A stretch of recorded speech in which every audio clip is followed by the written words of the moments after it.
જે બુટલેગરો જેને આપણે કહીએ છીએ, અને એની સાથે પોલીસ તંત્રના કેટલાક કર્મચારીઓ પણ સંડોવાયેલા છે.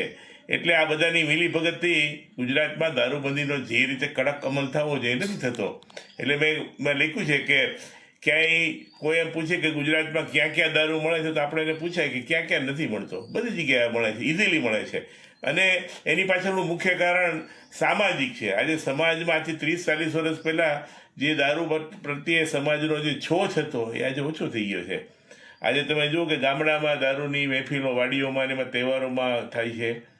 લગ્ન પ્રસંગોમાં પણ યજમાન આપણને આમંત્રણ આપે કે ભાઈ બધી વ્યવસ્થા છે, આવી જજો.